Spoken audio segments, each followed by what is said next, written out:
Hello dear aspirant. मैं हूं तुकेश कुमार वर्मा और आप मेरे साथ देख रहे हैं मेरा अपना YouTube channel CG Vyapam aspirant.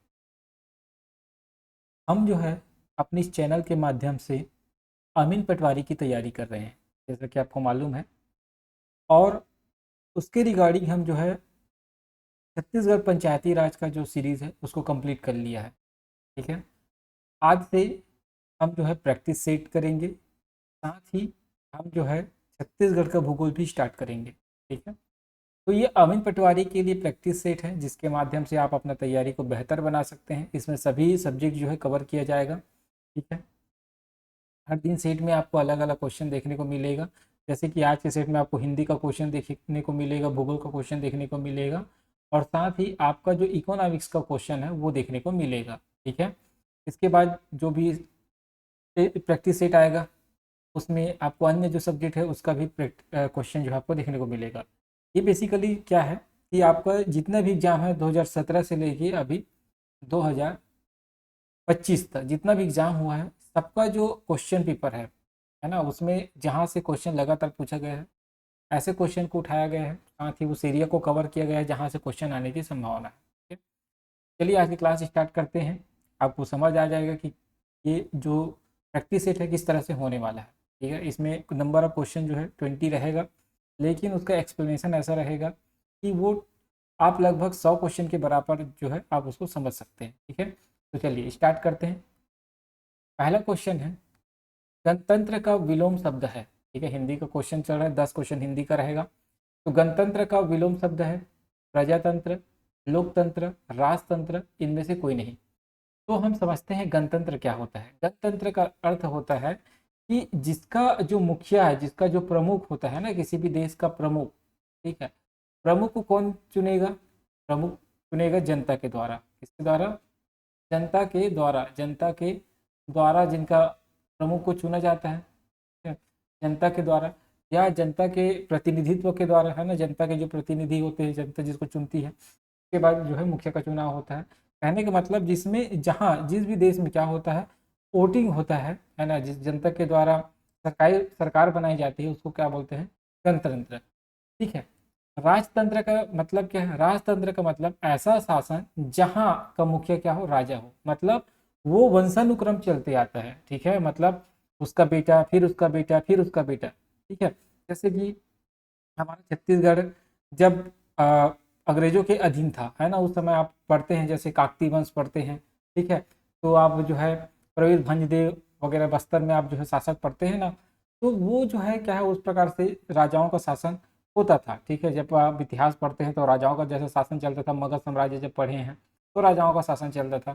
ठीक है, लेकिन आप जानते हैं कि जैसे अंग्रेज आए, अंग्रेज के चले जाने के बाद, ठीक है, क्या हुआ, अंग्रेज जैसे आए तो वो जो है एक अलग पद्धति लेके आए, है ना, शासन करने का। फिर वहाँ से क्या हुआ, डेवलपमेंट चालू हुआ, है ना, फिर लोगों के द्वारा जो सरकार चुनी गई, ठीक है, उसको क्या बोलते हैं? गणतंत्र बोलते हैं। ठीक है, तो राजतंत्र कहने का मतलब होता है जहाँ का जो राजा है या मुखिया है वो क्या होता है? राजा होता है, और यहाँ का जो राजा का पद होता है वंशानुक्रम होता है। ठीक है, वंशानुगत होता है। और गणतंत्र का मतलब क्या होता है? ऐसा देश जहाँ जनता का प्रतिनिधित्व हो, जनता के द्वारा चुनी गई सरकार जो है शासन चलाती है। ठीक है, उम्मीद करता हूँ यहाँ तक आपको समझ आया होगा। तो गणतंत्र का विलोम हो जाएगा, क्या हो जाएगा? राजतंत्र, क्योंकि गणतंत्र मतलब जनता के द्वारा और राजतंत्र का मतलब होता है यहाँ का राजा वंशानुगत है। ठीक है, चलिए।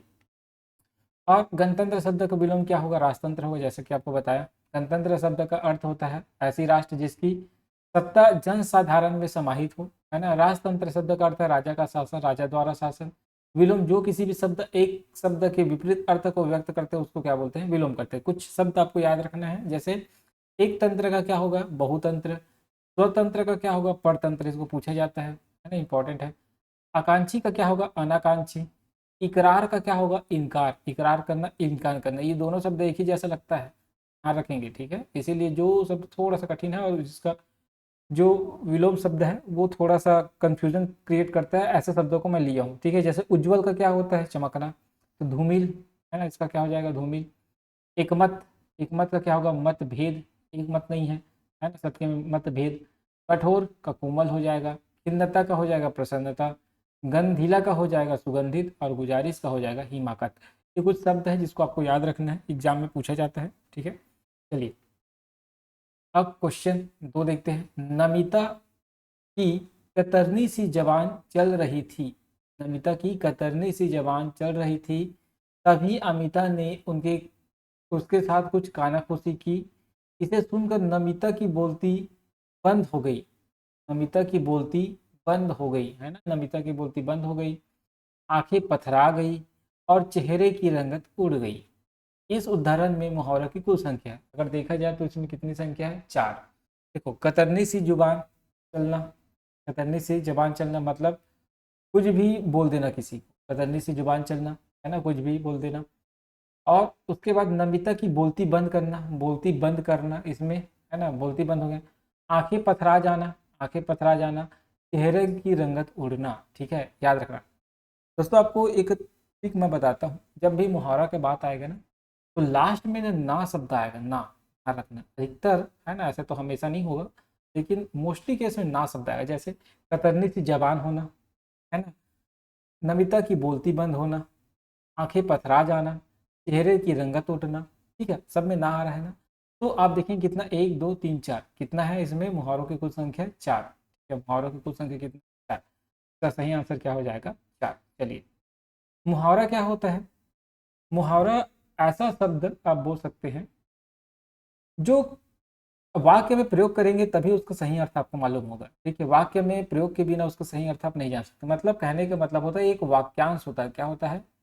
वाक्यांश। ठीक है, मतलब बिना वाक्य में प्रयोग का आप इसको नहीं जान सकते। ये आधा वंश होता है वाक्य का। ठीक है, ये अपने आप में पूर्ण नहीं होता, ये क्या होता है, अपूर्ण होता है। जब तक इसको वाक्य में प्रयोग न किया जाए तब तक आप मुहावरों को नहीं बता सकते। मुहावरा शब्द जो है अरबी भाषा का शब्द है, ध्यान रखेंगे। इसको पूछा जाता है मुहावरा किस भाषा का शब्द है, तो अरबी भाषा का शब्द है, इस बात को भी ध्यान रखेंगे। जैसे आपको बताया था पहचान, है ना, मुहावरा का एक पहचान बताया ना कि लास्ट में ना होता है, ना, अधिकतर केस में ना होता है, लगभग 90% में आपको मिल जाएगा, है ना। अंजर पंजर ढीला होना, अंधे की लाठी होना, अंग अंग खिल उठना। ठीक है, ध्यान रखना, जब भी आप मुहावरा पहचानने को आएगा तो ना वाले शब्द को देखना, आपको बहुत हद तक जो है समझ आ जाएगा। ठीक है, एग्जाम में आप ऐसे पहचान सकते हैं। जैसे अब लोकोक्ति क्या होता है? लोकोक्ति का मतलब होता है जो अपने आप में पूर्ण होता है। इसको बोलने के लिए, है ना, या इसका उपयोग करने के लिए आपको किसी वाक्य की जरूरत नहीं होता। ठीक है, जैसे अंधों में कान्हा राजा अपने आप में पूर्ण है। ठीक है, अकेले चना भार नहीं फोड़ सकता, मतलब एक अकेला व्यक्ति कुछ नहीं कर सकता। अधजल गगरी छलकत जाए। ठीक है, तो देखना यहाँ ना नहीं है। ठीक है, यहाँ ना नहीं है। ठीक है, ध्यान रखेंगे, मतलब ये जो है अपूर्ण होता है और ये क्या होता है, अपने आप में पूर्ण होता है। मतलब स्वतंत्र इसका प्रयोग कर सकते हैं। इसका प्रयोग कैसे कर सकते हैं हम, जो इसका प्रयोग जो है स्वतंत्र रूप से होता है, ध्यान रखेंगे। ठीक है, चलिए, नीति युक्त में कौन सा समास है? नीति युक्त में कौन सा समास है? देखो, जहाँ अब जो भी समास को उदाहरण दिया है, जैसे कर्म तत्पुरुष, करण तत्पुरुष, प्रधान तत्पुरुष, संबंध तत्पुरुष, सभी जो है तत्पुरुष समास यहाँ आपको दिया गया है। तत्पुरुष के अंतर्गत जो है आपको 6 भेद देखने को मिलता है। तत्पुरुष का कितना भेद देखने को मिलता है? 6 भेद। ठीक है, तत्पुरुष का भेद किससे बने हैं? तो जो कारक रचना पढ़े होंगे ना, कारक रचना, कारक रचना की बात करें तो कारक रचना कितनी होती है? 8, है ना। कर्ता ने कर्म को करण से, है ना, ये आप पढ़े हैं। कहाँ तक? संबोधन। कहाँ तक? संबोधन, है ना, संबोधन तक होता है। ठीक है, ध्यान रखेंगे, कर्ता से चालू होता है और कहाँ तक चलता है? संबोधन तक। ठीक है, टोटल 8 कारक रचना है। तो जो कारक रचना है, जो कर्ता ने अपन जो चालू करते हैं, और संबोधन हे अरे अहो हम पढ़ते हैं ना, हे अरे अहो ऐसा करके यहाँ तक चलता है। तो कर्ता कारक को छोड़कर और संबोधन कारक को छोड़कर बाकी जो बचता है 6 कारक, टोटल 8 कारक है, और बाकी जो 6 कारक बचता है, जैसे कर्म कारक, करण तत्पुरुष, है ना, करण, अपादान, संप्रदान, संबंध, ये जो टोटल जो 6 कारक जो बचता है, ये क्या होता है? तत्पुरुष समास के भेद होता है। इसीलिए कर्ता कर्ता कारक को छोड़ के कर्ता के बाद क्या आएगा? कर्म कारक, है ना, कर्म कारक। तो कर्ता कारक को अगर मैं प्रथम मानूं, कर्ता कारक को क्या मालूम है? प्रथम मानूं, तो कर्म कारक क्या हो जाएगा? द्वितीय हो जाएगा। क्या हो जाएगा? द्वितीय। इसी कारण ध्यान रखना कि यहाँ जो कारक रचना है, द्वितीय तत्पुरुष भी पूछ सकता है। ठीक है, क्या पूछ सकता है? द्वितीय तत्पुरुष, तृतीय तत्पुरुष, चतुर्थ तत्पुरुष। तो द्वितीय से चालू होता है और कहाँ तक चलता है? सप्तम तत्पुरुष तक। कहाँ तक? सप्तम तत्पुरुष तक, ध्यान रखेंगे।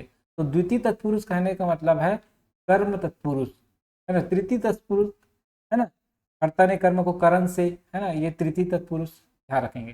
तो इस प्रकार से आप समझ सकते हैं। तो नीति युक्त में नीति से युक्त, नीति से युक्त, कर्ता ने कर्म को होता है, कर्म को करण से, करण से, संप्रदान के लिए होता है, संप्रदान के लिए, और संबंध का के की, रा रे री ना ने नी का के की होता है, ठीक है।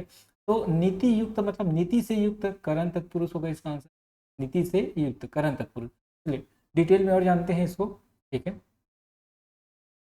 देखो समास का अर्थ क्या होता है? संक्षिप्त करना होता है, इस बात को ध्यान में आप जानते हैं, बहुत अच्छे से पढ़े भी होंगे, ठीक है। क्या होता है, हम जब किसी शब्द को विस्तृत रूप में जब जानते हैं, जैसे रसोई के लिए घर, ठीक है, रसोई के लिए घर कहने का मतलब क्या है कि खाना बनाने का वह स्थान, है ना, खाना बनाने का स्थान आप समझ सकते हैं, रसोई के लिए घर। तो इसको क्या करना, संक्षिप्त करना, इसको क्या करना, संक्षिप्त करना। जैसे रसोई घर बोल दिया, रसोई घर से क्या समझ आ रहा है? ऐसा स्थान जहाँ खाना बनता हो। रसोई से, रसोई के लिए घर कहने का मतलब ऐसा स्थान जहाँ खाना बनाया जाता है ना। दोनों का मतलब ही सेम है। कहने का मतलब है कि जो बड़े शब्द हैं, ऐसे आप समझ सकते हो, उसको संक्षिप्त करने क्या है, समास है, ठीक है। कहने का मतलब क्या है, विभक्ति यहाँ लगा है, विभक्ति के लिए क्या है, कारक विभक्ति है। तो विभक्तिहीन दो या दो से अधिक शब्दों के सार्थक योग को क्या कहते हैं, समास कहते हैं, ध्यान रखेंगे, ठीक है। तो जैसे रसोई घर, तो रसोई के लिए घर। पीताम्बर, पीत अंबर, या पीत है जिस अंबर जिसका, है ना। दाल रोटी, दाल और रोटी, दाल और रोटी। नवरत्न, न प्लस रत्न, है ना, ऐसे तो नवरत्नों का समाहार। अब देखो जो समास है वो 6 प्रकार के होते हैं। कौन कौन से? एक होता है तत्पुरुष समास, दूसरा होता है कर्मधारय समास, तीसरा होता है द्विगु समास, और चौथा होता है बहुव्रीहि समास, पांचवा होता है द्वंद्व समास, और छठवा होता है अव्ययी भाव समास, ठीक है। तत्पुरुष समास में याद रखना है द्वितीय पद प्रधान होता है, प्रथम पद और द्वितीय पद बोलते हैं, प्रथम पद और द्वितीय पद, या पूर्व पद और उत्तर पद के नाम से जाना जाता है, ठीक है। प्रथम पद पूर्व पद, द्वितीय पद उत्तर पद कहलाता है। तो तत्पुरुष समास में द्वितीय पद क्या होता है, प्रधान होता है, ठीक है। जैसे कर्म तत्पुरुष, कर्म तत्पुरुष यहाँ क्या होगा, को आएगा, कर्त, है ना। तो स्वर्ग प्राप्त, स्वर्ग को प्राप्त करना, है ना। कष्टापन्न, कष्ट को आपन्न। मुंह तोड़, मुंह को तोड़ने वाला। हस्तगत, हस्त को गया हुआ, ठीक है। ये है कर्म तत्पुरुष का। करण तत्पुरुष का आपको उदाहरण है वाक वृद्ध, वाक युद्ध, मतलब जो लड़ाई झगड़ा होता है ना, तो बोल बोल के गाली वगैरह देते हैं, तो वाक युद्ध, वाक से युद्ध। नीति युक्त, नीति से युक्त। अकाल पीड़ित, अकाल से पीड़ित। पद दलित, पद से दलित, है ना। आचार कुशल, आचार से कुशल। सराहत, सर से आहत। जलावृत, जल से आवृत, ठीक है। इसी प्रकार संप्रदान के लिए, है ना, संप्रदान में क्या होता है, कारक विभक्ति के लिए। तो विद्यालय, विद्या के लिए आलय। देशभक्ति, देश के लिए भक्ति। यज्ञ वेदी, यज्ञ के लिए वेदी, है ना। राह खर्च, राह के लिए खर्च। सभा मंडप, सभा के लिए मंडप। डाक गाड़ी, डाक के लिए गाड़ी, ठीक है। उसी प्रकार दिवाला है, गुरु दक्षिणा है, ठीक है। अपादान, अपादान मतलब अलगाव के टर्म्स में, यहाँ भी देखो करण में भी सा आता है और अपादान में अपा, यहाँ नाम से ही समझ आ रहा है, दान, यहाँ दान करना मतलब अलग करना, अपने आप से अलग करना। दान का मतलब क्या है, आप किसी को दान करते मतलब अपने आप से चीजों को देते हो, है ना। तो अपदान यहाँ भी सी आएगा, किसके टर्म में आएगा, अलगाव के टर्म में, और ये जुड़ाव के टर्म में होता है, ये जुड़ाव के टर्म में होता है, ये अलगाव के टर्म, दोनों को ध्यान रखेंगे, ठीक है। अपदान दान से ही समझ आ रहा है, अलग होना, तो अलग होने के अर्थ में होता है। तो जन्मांध, जन्म से अंधा, जन्म से अंधा। पद, पदच्युत, पद से च्युत, है ना। दोष मुक्त, दोष से मुक्त। जाति भ्रष्ट, जाति से भ्रष्ट, अलगाव, है ना। दुर्गत, दूर से आगत, है ना। रन विमुख, रन से विमुख। भयभीत, भय से भीत। पाप मुक्त, पाप से मुक्त होना, ठीक है, आप जानते हैं। उसी प्रकार देखो संबंध तत्पुरुष, संबंध मतलब का के की, रा रे री ना ने नी, ऐसा संबंध बताएगा। सेनापति, सेना का पति। पराधीन, पर से अधीन, पर के अधीन या दूसरे के अधीन। नगर सेठ, नगर का सेठ। राष्ट्रपति, राष्ट्र का पति, ठीक है। इसी प्रकार से और एग्जाम्पल लिखा हुआ आप देख सकते हैं। अधिकरण में या पर का लोप होता है। स्नेह मग्न, स्नेह में मग्न। गृह प्रवेश, गृह में प्रवेश। कविराज, कवियों में राजा, ठीक है। नरोत्तम, नरों में उत्तम, ठीक है, याद रखेंगे। तो इस प्रकार से आप जो है समास को जान सकते हैं, ठीक है। तो समास मोस्ट इंपॉर्टेंट है, एग्जाम्पल आपको बता दिए। इतना एग्जाम्पल जो लिखा हूँ लगभग यहाँ से मोस्टली टाइम क्वेश्चन पूछा गया है, ठीक है। चलिए देवेंद्र की संधि का उदाहरण है। दीर्घ स्वर संधि का, गुण स्वर संधि का, वृद्धि स्वर संधि का, यंग स्वर संधि का। दीर्घ का मतलब क्या होता है, जिसमें सेम अक्षर जैसे अ, सेम स्वर अ प्लस अ मिलकर क्या बनेगा, आ बनेगा। ई प्लस ई मिलकर क्या बनेगा, ई बनेगा। ठीक है। उ प्लस उ मिलकर क्या बनेगा, उ बनेगा। ठीक है। कहने का मतलब है जब सेम समान स्वर मिलकर बड़ा बनाता है, बड़ा अक्षर बनाता है, तो उसको बोलते हैं दीर्घ स्वर संधि। उसको क्या बोलते हैं, दीर्घ संधि, मतलब बड़ा। गुण में क्या होता है, गुण कहने का मतलब होता है, हम ध्यान रखेंगे, जिसमें एक मात्रा लगी हो, केवल एक मात्रा, जैसे ए की मात्रा, ओ की मात्रा, आधा रा की मात्रा, ये गुण स्वर संधि में देखने को मिलेगा। वृद्धि स्वर संधि में क्या होगा, आपको ये पहचान मिलेगा, ऐ की मात्रा देखने को मिलेगा या औ की मात्रा देखने को मिलेगा, ध्यान रखेंगे। यन में क्या होगा, आधा व देखने को मिलेगा, या तो य देखने को मिलेगा, या में व देखने को मिलेगा, या त देखने को मिलेगा, ध्यान रखेंगे। ठीक है। जो यरला बोलते हैं ना, यरला, यरला, तो ये आधा या देखने को मिलेगा, आधा रा ला व आधा देखने को आपको मिलेगा। ठीक है। यन संधि में एक होता है अयादी स्वर संधि, है ना। अयादी में क्या होता है, ऐ और आय, औ, आओ, ये आपको देखने को मिलता है अयादी। ठीक है। चलिए, तो देवेंद्र की संधि का आपको बताया, तो देवेंद्र में आ जाएगा सिंगल मात्रा लगे तो गुण स्वर संधि का एग्जाम्पल होगा, देखते हैं। देवेंद्र का संधि विच्छेद जो है देवधन इंद्र होगा, याद रखेंगे। ठीक है। देवधन इंद्र, अ प्लस ई मिलकर ए बनाएगा, अ प्लस ई मिलकर क्या बनाएगा, ए बनाएगा। यहाँ गुण संधि के नियम का पालन हो रहा है। ठीक है। गुण संधि क्या होगा आपको बता दिया, जिसमें ए बनता है, उ का मेल होने से ओ बनता है, और री का मेल होने से अर बनता है, आधा र बनता है, आधा र। ठीक है। तो ए बनेगा, ओ बनेगा, और आधा र बनता है। ठीक है। जैसे देवधर ऋषि, देवर्षि, आधा र देखने को मिला। महेंद्र एक मात्रा देखने को मिला। तो ये होता है आपका गुण संधि का उदाहरण। ठीक है। उम्मीद करता हूँ यहाँ तक आपको समझ आया होगा। ठीक है। अगर वीडियो आपको अच्छा लग रहा होगा तो बिल्कुल चैनल को आप सब्सक्राइब करिए।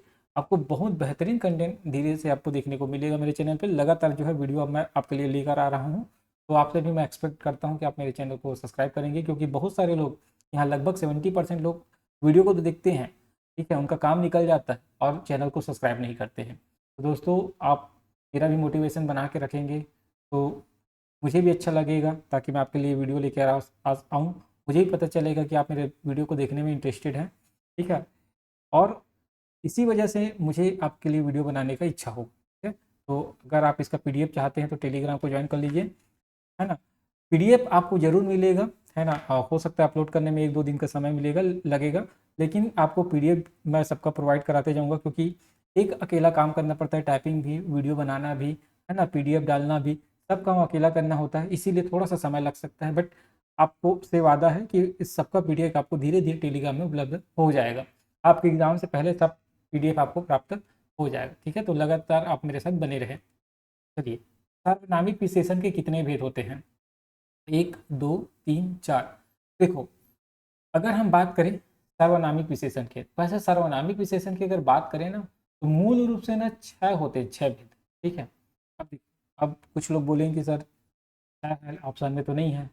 तो 6 भेद बताया गया है, अगर जनरली आप देखेंगे तो 6 भेद होता है, लेकिन व्यापम क्या करता है, 4 भेद मानता है। और कुछ किताबें ऐसे हैं जिसमें 4 भेद की बात की जाती है, तो 4 भेद को हम मान के चलते हैं। तो इसका सही आंसर क्या हो जाएगा, 4। अगर हम बात करें तो विशेषण के 4 भेद होते हैं। विशेषण क्या होता है, जो संज्ञा या सर्वनाम की विशेषता बताता है।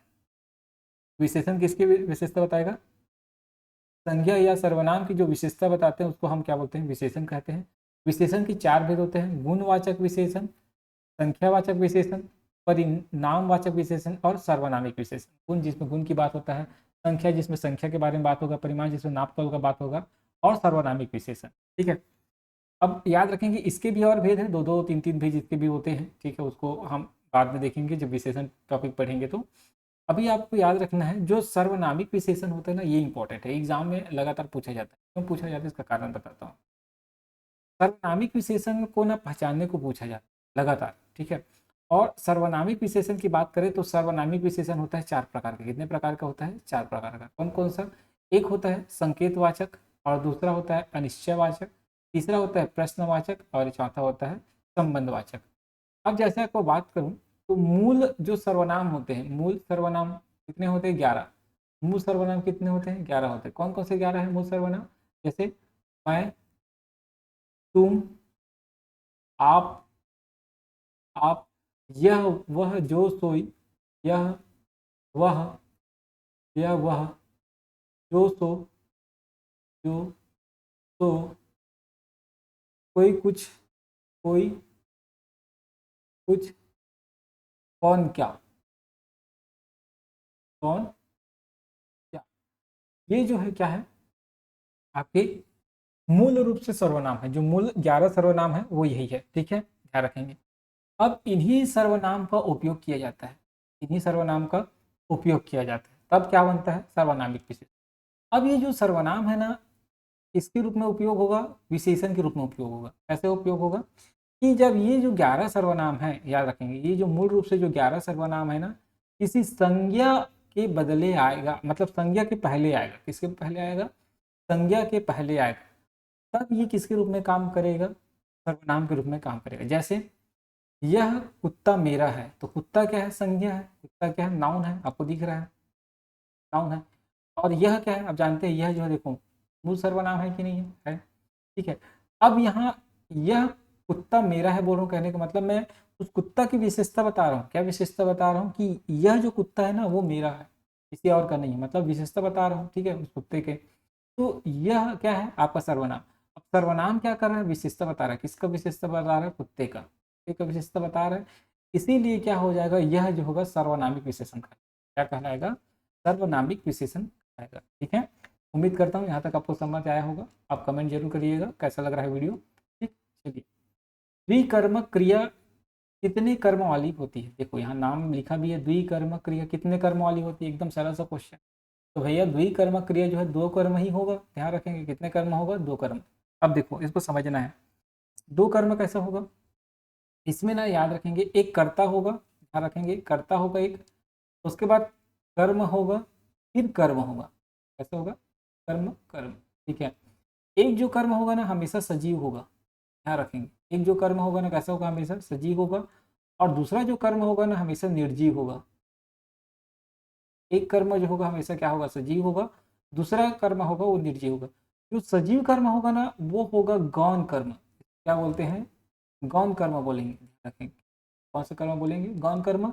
और जो निर्जीव जो कर्म हो, कर्मक होगा ना वो क्या हो जाएगा? मुख्य, मुख्य कर्म होगा, मुख्य कर्म, ध्यान रखेंगे। कहने का मतलब उदाहरण से आपको समझाता हूँ। जैसे अध्यापक ने, अध्यापक ने छात्रों को, छात्रों को पुस्तक पढ़ाया, पुस्तक पढ़ाया, पढ़ाया। अब यहाँ कर्ता कौन है? अध्यापक। अध्यापक ने, कर्ता ने, है ना? तो अध्यापक क्या है? कर्ता है, ध्यान रखेंगे।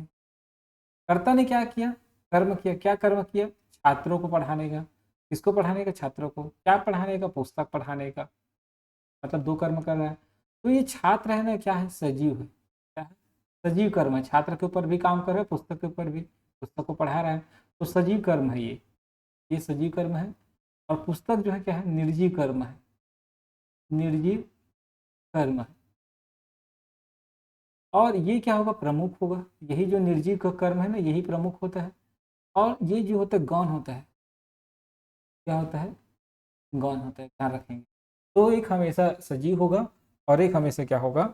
निर्जीव होगा, ध्यान रखेंगे। ठीक है, उम्मीद करता हूँ यहाँ तक आपको समझ आया होगा। बहुत अच्छे से आप समझिए इस चीज़ को, क्योंकि हिंदी हमको लगता जरूर आसान है, जब पेपर में आप बैठेंगे तो चीज़ें यहीं से आपको कठिन हो जाएगा। अगर आपको नहीं मालूम है ये सब चीज़ तो आपको पूछा जाएगा कि निर्जीव कर्म क्या होता है, क्या द्विकर्मक क्रिया में कौन से कर्म है जो सजीव होता है और कौन सा कर्म है जो निर्जीव होता है, या कौन से कर्म को हम गौण कर्म बोलते हैं या किसको मुख्य कर्म बोलते हैं। तो यहाँ से भी क्वेश्चन बन सकता है, तो ध्यान रखेंगे। आप चीज़ों को समझते हुए चलिए, बहुत अच्छे से आपको क्लियर होते जाएगा। चलिए, चलिए अब बात करते हैं क्रिया क्या होता है। किसी शब्द के से, मतलब क्रिया शब्द से किसी कार्य का होना या करना समझ आता है, ठीक है? जैसे खाना, खेलना, दौड़ना आदि, ये क्या है? क्रिया है। अब देखो क्रिया हमेशा ना पूछा जाता है एग्जाम में रचना के आधार पर, ठीक है, किसके आधार पर, अधिकतर आपको रचना के आधार पर ना क्रिया के भेद पूछते हैं। दो भेद होता है, एक होता है सकर्मक क्रिया, एक होता है अकर्मक क्रिया। सकर्मक क्रिया क्या है, ध्यान रखेंगे इसको, बहुत बच्चों को ये क्लियर नहीं हो पाता कि सकर्मक क्रिया का उदाहरण पूछा जाता है कि निम्न में से कौन सा सकर्मक क्रिया है, तो नहीं बना पाते। ठीक है, जो पढ़े हैं अच्छे से वो तो बना लेंगे, बट जो पहले बार तैयारी करना स्टार्ट करते हैं ना उनको नहीं मालूम रहता। सकर्मक क्रिया कहने का मतलब क्या होता है, जिसमें ना कर्ता होगा, ध्यान रखेंगे एक बात को, जिसमें सकर्मक क्रिया में क्या होगा, कर्ता होगा और कर्म होगा। तो कर्ता का प्रभाव ना हमेशा कर्म के ऊपर पड़ेगा। इसमें याद रखेंगे सकर्मक क्रिया में हमेशा कर्ता होगा और कर्ता का प्रभाव हमेशा कर्म के ऊपर पड़ेगा। जैसे राहुल पत्र लिखता है, राहुल पत्र लिखता है, तो राहुल कर्ता कौन है, राहुल, राहुल है, राहुल काम कर रहा है, तो राहुल क्या कर रहा है, पत्र लिख रहा है। क्या लिख रहा है, पत्र, तो क्या का जवाब मिल रहा है, पत्र, है ना, ध्यान रखेंगे। यहाँ अकर्मक क्रिया है, बूंद बूंद से घड़ा भरता है। अब बहुत बच्चे लोग यहाँ कंफ्यूजन में आते हैं, क्या कंफ्यूजन में आते हैं कि सर यहाँ भी तो कर्म दिख रहा है आपको, है ना, घड़ा क्या है, कर्म है, बूंद बूंद से घड़ा ही भर रहा है, क्या भर रहा है, घड़ा भर रहा है, क्या का उत्तर तो मिल रहा है, तो घड़ा क्या बोलेंगे, कर्म है बोल देंगे। ठीक है, ध्यान रखेंगे ये कर्म तो है, चलो मैं मान लिया ये कर्म है, लेकिन इसको करने वाला तो भी होना चाहिए, कर्ता भी होना चाहिए। अगर कर्ता नहीं है तो कर्म के ऊपर प्रभाव नहीं पड़ेगा, ध्यान रखेंगे। अगर कर्ता नहीं है तो कर्म के ऊपर प्रभाव नहीं पड़ेगा। अगर मैं इसको बोलता वह बूंद बूंद से घड़ा भरता है, तब ये सकर्मक क्रिया होता है। क्यों, क्योंकि वहाँ कर्ता आ गया वह, ध्यान रखेंगे, वह बूंद बूंद से घड़ा भरता है, तब सकर्मक क्रिया हो जाएगा। कर्ता और कर्म का होना आवश्यक है, तभी वो सकर्मक क्रिया होगा। अगर कर्ता है या कर्म है तो वो सकर्मक क्रिया नहीं हो सकता, वो कर्म क्रिया होता है। तो बूंद बूंद से घड़ा भरता है, यहाँ कर्म तो दिख रहा है आपको, चलो क्या का उत्तर तो मिल रहा है, लेकिन कर्ता नहीं है, इसलिए क्या हो जाएगा, अकर्मक क्रिया। जैसे चिड़िया आकाश में उड़ती है, इस बात को ध्यान रखना, चिड़िया, चिड़िया आकाश में उड़ती है, आकाश में उड़ती है, ठीक है। अब ये क्या है, ये क्या है, ये है आपका कर्मक। देखो यहाँ करता है, करता है, करने वाला कौन है, आपका चिड़िया, चिड़िया आकाश में उड़ने का काम करती है, क्या करती है, क्या का उत्तर मिल रहेगा, कर्म है क्या, यहाँ कर्म नहीं है, कर्म भी होना चाहिए। कर्ता का प्रभाव हमेशा कर्म पर पड़ता है, यहाँ कर्म नहीं है। आकाश क्या है, क्या उड़ता है बोलेंगे तो आकाश आ गया, क्या क्या उड़ता है, आकाश आंसर आ रहा है क्या, नहीं आ रहा है, ठीक है, ध्यान रखेंगे। तो याद रखें कहाँ उड़ता है बोलेंगे तो आकाश में, ऐसा आपको समझ आ रहा है, लेकिन क्या का उत्तर मिलना चाहिए, ध्यान रखना। तो कर्ता का प्रभाव हमेशा कर्म पर पड़ता है, तभी वो होगा सकर्मक क्रिया। अगर कर्ता है कर्म नहीं है तो भी, या कर्म है कर्ता नहीं है तो भी, वो हमेशा क्या होगा, अकर्मक क्रिया होगा, ध्यान रखेंगे। ठीक है, ये छोटी छोटी बातें हैं जिससे आप जो है एग्जाम में अपने चीज जो क्वेश्चन है उसको हल कर सकते हैं। देखो कुछ अन्य क्रिया होते हैं, ठीक है, जैसे सहायक क्रिया, जैसे है लगता है ना लास्ट में, तो सहायक क्रिया है।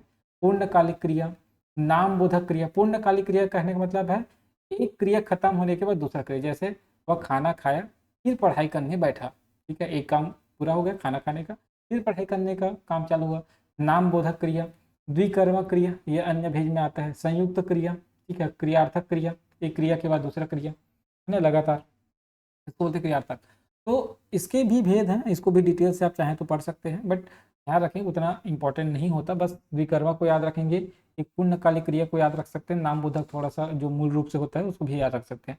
सबके बारे में हम धीरे धीरे डिटेल में चर्चा करेंगे। अभी तो बहुत सारा टेस्ट सीरीज प्रैक्टिस सेट आपके लिए लेके आऊँगा, है ना, 20 से 25 प्रैक्टिस सेट आपको कराऊंगा, ताकि आपको जो चीज़ें हैं सभी क्लियर होते जाए। ठीक है, एकदम से आप क्लियर नहीं कर सकते किसी भी चीज़ को, धीरे धीरे आप पढ़ते रहेंगे, बार बार रिविजन होते रहेगा, तो आपके दिमाग में बैठते जाएगा। ठीक है, ध्यान रखें जितना चीज़ बताते जा रहा हूँ उसको बस आप रिमाइंड करिए। ठीक, चलिए, वर्तनी क्या है, मात्रा है, ध्वनि है, लिखने की रीति है, उच्चारण का तरीका है। वर्तनी मतलब जैसे बोलते हैं ना शुद्ध वर्तनी लिखो, तो लिखने की रीति क्या है, लिखने की रीति याद रखेंगे। ठीक है, चलिए जानते हैं वर्तनी से तात्पर्य क्या होता है, किसी शब्द में प्रयुक्त वर्णों, अक्षरों व मात्राओं का सही क्रम और रूप से है, क्या है, सही क्रम और रूप में लिखना, जिसे किसी भाषा में लिखने या कहने की रीति या नियम के अनुसार व्यवस्थित किया जाता है। या बोल सकते हैं जो बोला जाता है उसे उसी रूप में लिखना ही क्या है, वर्तनी है। यह किसी भाषा में एकरूपता और शुद्धता बनाए रखने के लिए आवश्यक है। ध्यान रखें वर्तनी का उपयोग कहाँ होता है, एकरूपता और शुद्धता बनाए रखने के लिए वर्तनी का उपयोग होता है। ठीक है, क्योंकि वर्तनी में अशुद्धि से शब्द का अर्थ बदल सकता है, ठीक है, वह निरर्थक हो सकता है, क्या हो सकता है, वह निरर्थक हो सकता है, ठीक है। चलिए, अधिकारी वर्ग यह शब्द है एक वचन, बहुवचन, द्विवचन, इनमें से कोई नहीं, ठीक है। तो केवल अधिकारी अगर लिखा रहता तो एक वचन होता, एक वचन और पुल्लिंग होता, क्या होता, एक वचन और पुल्लिंग, याद रखना। अधिकारी कौन सा लिंग है, तो पुल्लिंग है, ध्यान रखेंगे। तो अधिकारी वर्ग जब बहुवचन बनाना होता है ना, तो या तो हम गण जोड़ते हैं या वर्ग जोड़ते हैं, गण या वर्ग जोड़ते हैं। तो अधिकारी वर्ग शब्द है बहुवचन पुल्लिंग, बहुवचन और पुल्लिंग, ध्यान रखेंगे। चलिए, अधिकारी का एक वचन से बहुवचन अधिकारी वर्ग होगा, ठीक है। एक वचन से बहुवचन बनाने के लिए संज्ञा के पुल्लिंग या स्त्रीलिंग रूपों में गण, वर्ग, जन, लोग, वृंद, दल आदि शब्द जोड़े जाता है। कौन कौन से शब्द जोड़ते हैं, देखो, लोग है ना, गण जोड़ते हैं, वर्ग जोड़ते हैं, जन है ना, लोग, वृंद, दल आदि जोड़कर जो है बहुवचन बनाया जाता है। जैसे स्त्री से स्त्री जन, नारी से नारी वृंद, अधिकारी से अधिकारी वर्ग, ठीक है। वचन, देखो वचन क्या होता है, शब्दों में जिस रूप में किसी व्यक्ति, पदार्थ आदि के एक या अनेक होने का पता चलता है उसे क्या बोलते हैं, वचन। एक वचन, बहुवचन, एक मतलब एक, और अनेक या बहुवचन कहने का मतलब ज्यादा, एक से अधिक, ठीक है। वचन के भेद है एक वचन और बहुवचन। परिभाषा क्या है, शब्दों में जिस रूप में एक वस्तु का बोध होता है उसे एक वचन बोलते हैं, एक से अधिक वस्तु का बोध होता है उसे क्या बोलते हैं, बहुवचन बोलते हैं। जैसे एक वचन में माला है ना, और बहुवचन में पक्षियों, माता इसमें एक वचन में है ना, माताएं ऐसा बोल देंगे, या स्त्रियां, ठीक। एक वचन बहुवचन के आप उदाहरण देख सकते हो, वैसे इसको आप जानते हैं।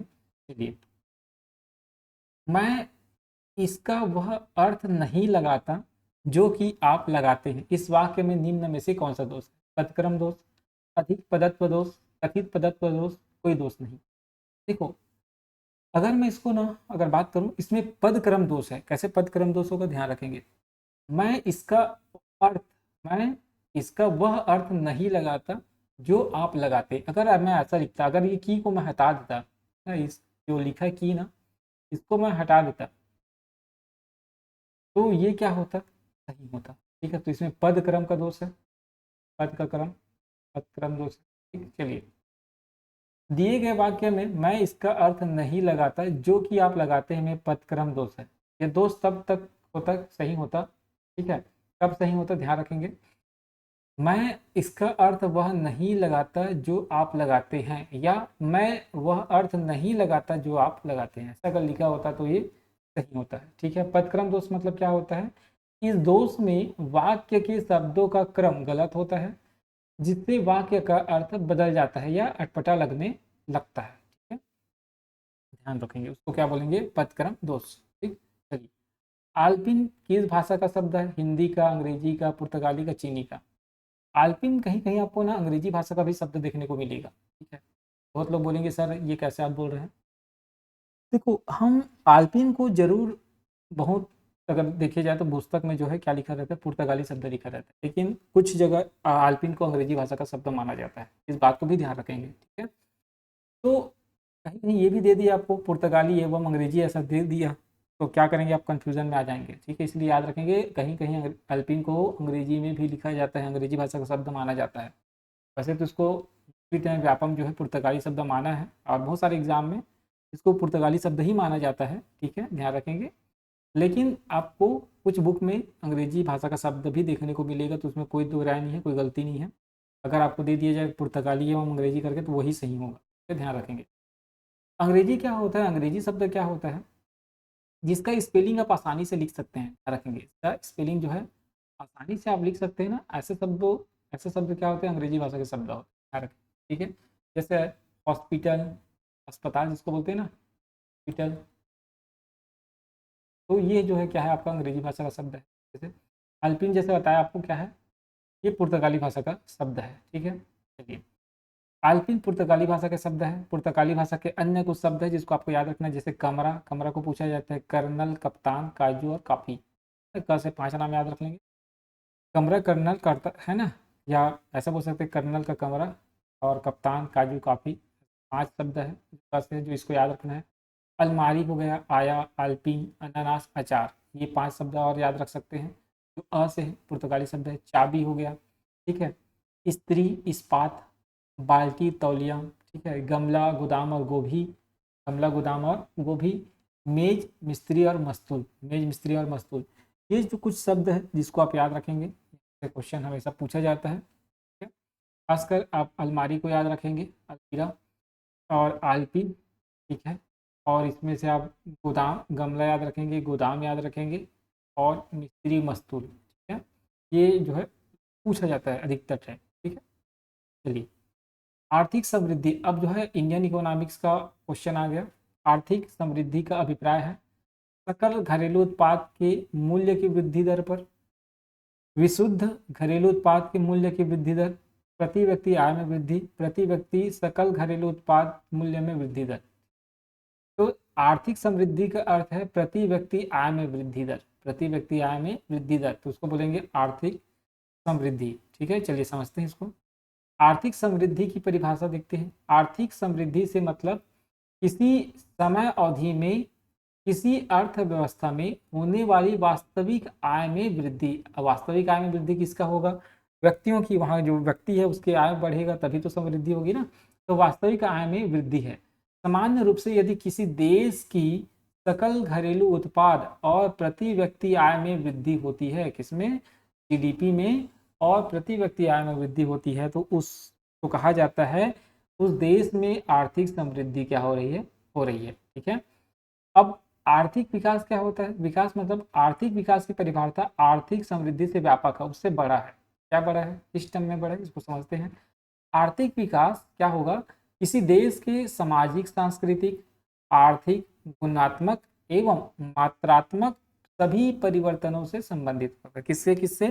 सामाजिक रूप से, आर्थिक रूप से, सांस्कृतिक रूप से, गुणात्मक रूप से, मात्रात्मक रूप से, सभी तरह से आपका जब परिवर्तन देखने को मिलेगा।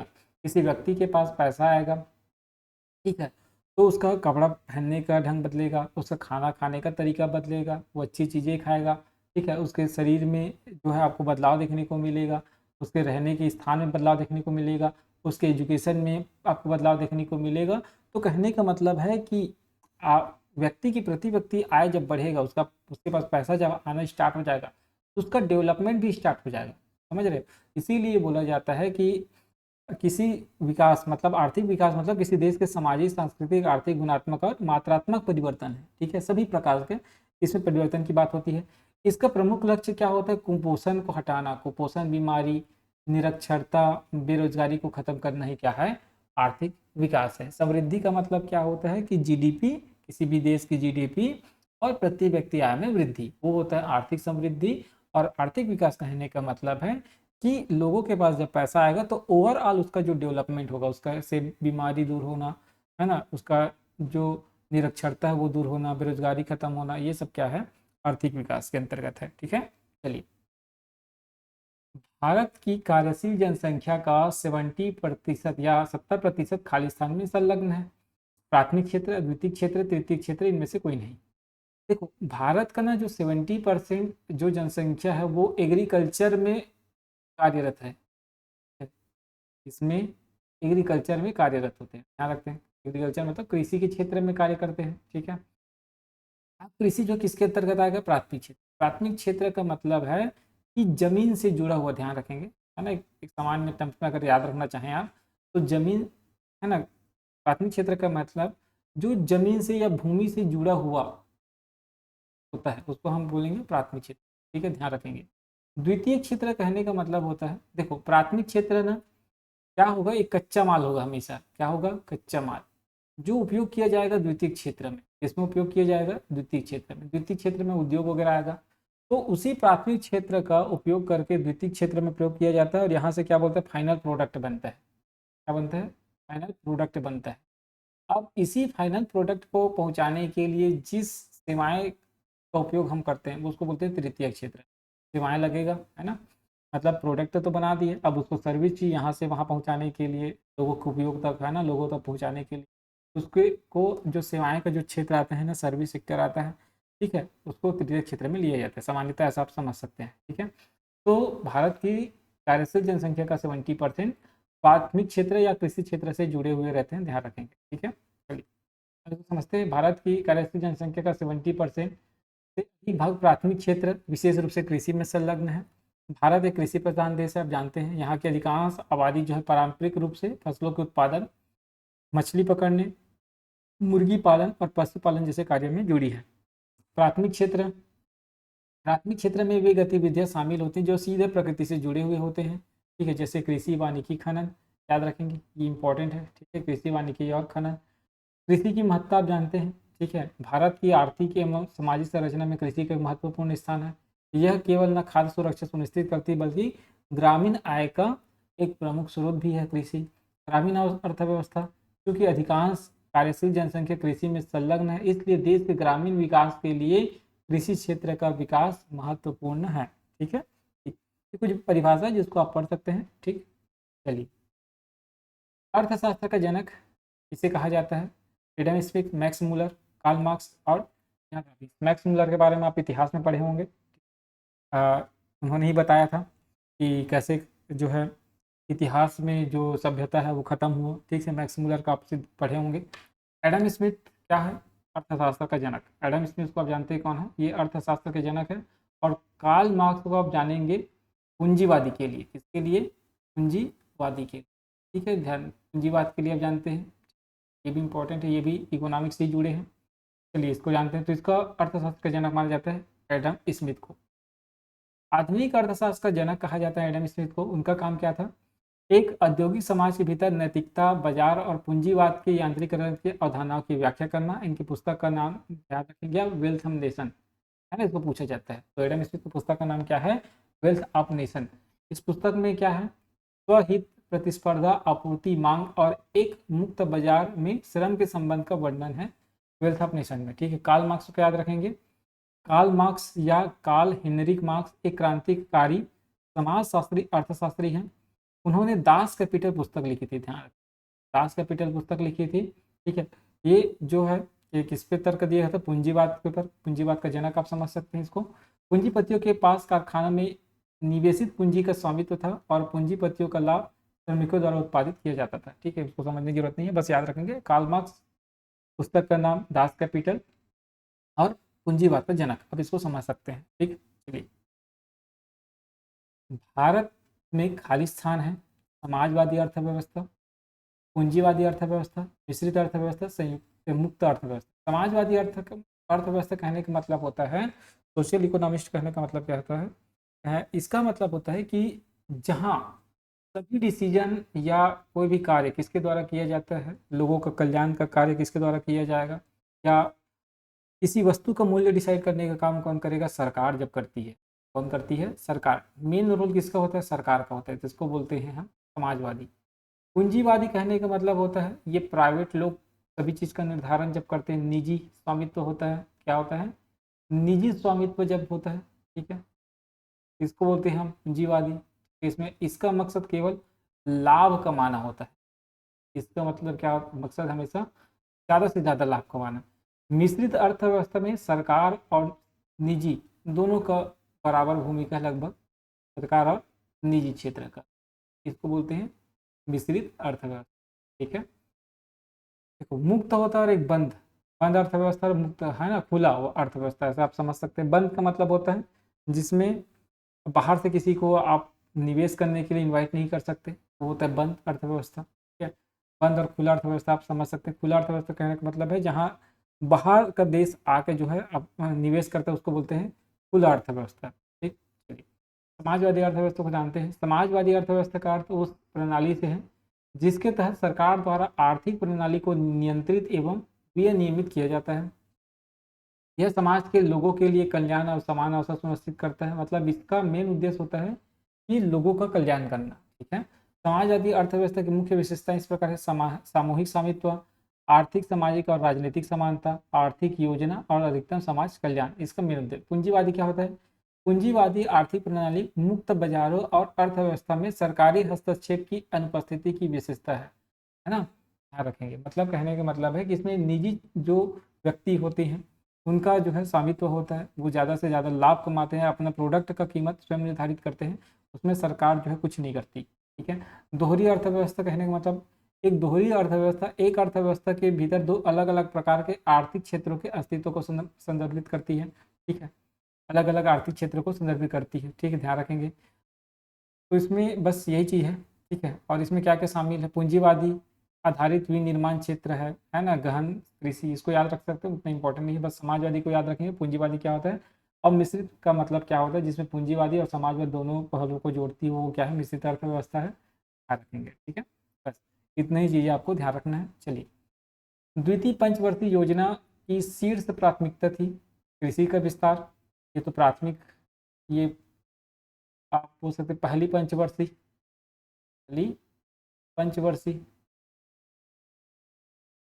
ठीक है, पहली पंचवर्षीय। द्वितीय पंचवर्षीय में उद्योगों का सुदृढ़ीकरण, ये द्वितीय पंचवर्षीय में गरीबी हटाना, रोजगार सृजन, ठीक है, तो इसका सही आंसर हो जाएगा उद्योगों का सुदृढ़ीकरण। अब देखते हैं द्वितीय पंचवर्षीय योजना कब से कब तक चला था, तो 1956 से 61। पंचवर्षीय योजना स्टार्ट हुआ था 1951 से, ठीक है, तो 51 से 56, और उसके बाद 56 से 61। तो द्वितीय पंचवर्षीय योजना जो है कब से कब तक चला, इसको पूछा जाता है, 56 से 61 चला। इसमें क्या था, मेन उद्योग लगाना, हमारे यहाँ छत्तीसगढ़ में जो है उद्योग लगाया ना, बीएसपी, ठीक। ये किस पर आधारित था, महालनोबिस मॉडल पर आधारित है, इसको पूछा जाता है द्वितीय पंचवर्षीय योजना किस मॉडल पर आधारित है, तो महालनोबिस जो है मॉडल पर आधारित था, ध्यान रखेंगे। ठीक है, इसके तहत जो है भिलाई में बीएसपी लगाया गया, राउरकेला और दुर्गापुर में जो है क्या किया गया है, इस्पात संयंत्र लगाया गया है, ठीक है, खादी उद्योग लगाया गया, ठीक है, मशीनरी उद्योग लगाया गया, ध्यान रखेंगे। तो ये होता है आपका द्वितीय पंचवर्षीय योजना के तहत। 3-4 बातें आपको याद रखना है इसमें।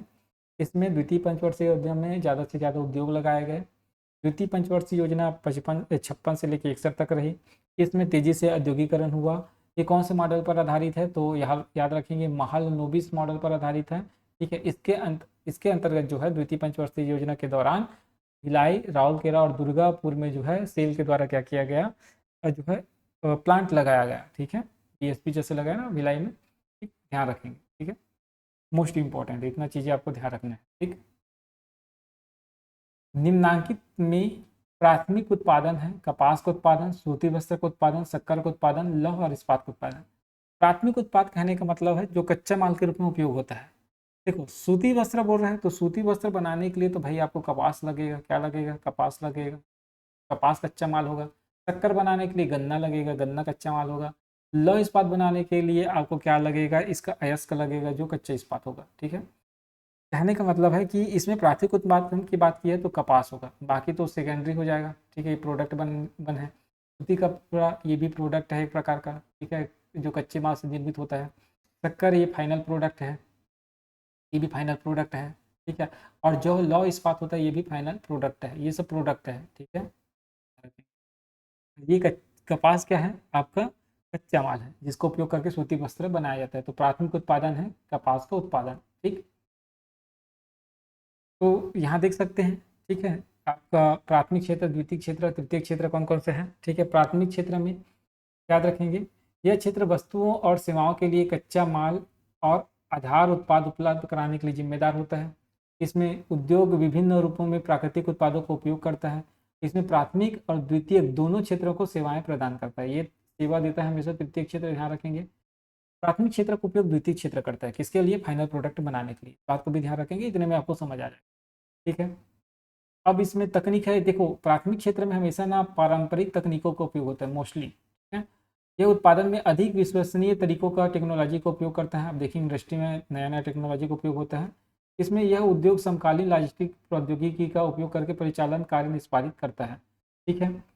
संगठित असंगठित क्षेत्र के रूप में बात करते हैं। प्राथमिक क्षेत्र असंगठित क्षेत्र है, ध्यान रखेंगे। द्वितीय क्षेत्र एक संगठित क्षेत्र है। तृतीय क्षेत्र एक सुव्यवस्थित क्षेत्र है, ध्यान रखेंगे, ठीक है। असंगठित कहने का मतलब होता है कि इसमें संगठन नहीं होता, ठीक है? और उद्योग में आप देखेंगे संगठन होता है, ठीक है, संगठित क्षेत्र है, ठीक है, ऐसा आप समझ सकते हैं। और तृतीय क्षेत्र सुव्यवस्थित होता है, ठीक है। रोजगार दर, इसमें देखो ज़्यादा रोजगार तो यही देता है प्राथमिक क्षेत्र, ठीक है। इसमें और इसमें विशेष कौशल की आवश्यकता होती है रोजगार पाने के लिए। पिछले कुछ वर्षों से इस क्षेत्र का रोजगार का हिस्सा बढ़ रहा है, उसमें तृतीय क्षेत्र, ठीक है।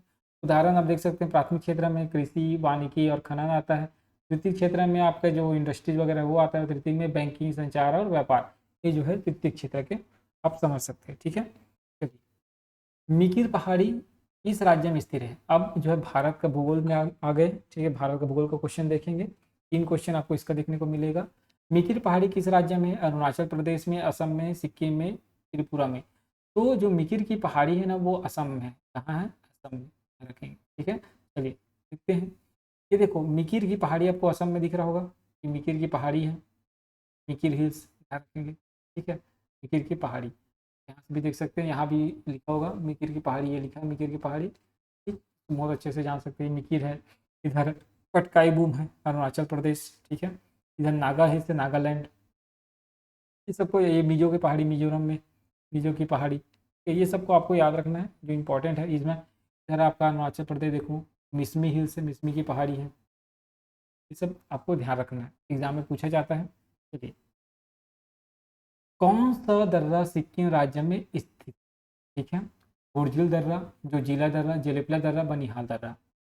तो सिक्किम राज्य में दो दर्रा याद रखेंगे आप, नाथुला दर्रा, कौन सा, नाथुला, नाथुला दर्रा, और जो जिला, ये नाथुला दर्रा और जेलेपला, जेलेपला, जेलेपला दर्रा, दो दर्रा याद रखेंगे। ठीक है, कौन कौन सा, एक नाथुला एक जेलेपला, ये जो है सिक्किम में है। देखते हैं दर्रा, देखो सिक्किम, देखो ये सिक्किम दिख रहा होगा आपको, यहाँ है नाथुला दर्रा और यहाँ है जेलेपला दर्रा। अरुणाचल प्रदेश में याद रखेंगे बोमडीला दर्रा, यांग्याब दर्रा, दीफू दर्रा, तीन दर्रा याद रखेंगे। मणिपुर में याद रखेंगे आप तुजू दर्रा, तुजू दर्रा। ठीक है, इधर आप याद रखेंगे महाराष्ट्र में थाल घाट, घाट वाला जो है ना, थाल घाट और भोर घाट। ठीक है, यहाँ आप कर्नाटक केरल वाले में याद रखेंगे पाल घाट और सेनकोट्टा। जम्मू कश्मीर में मोस्टली है, इधर याद रखेंगे बुर्जिला दर्रा, पीर पंजाल, जोजिला, बनिहाल, काराकोरम दर्रा। ठीक है, इधर आप हरियाणा में याद रखेंगे रोहतांग दर्रा, बारालाचला, सिपकिला।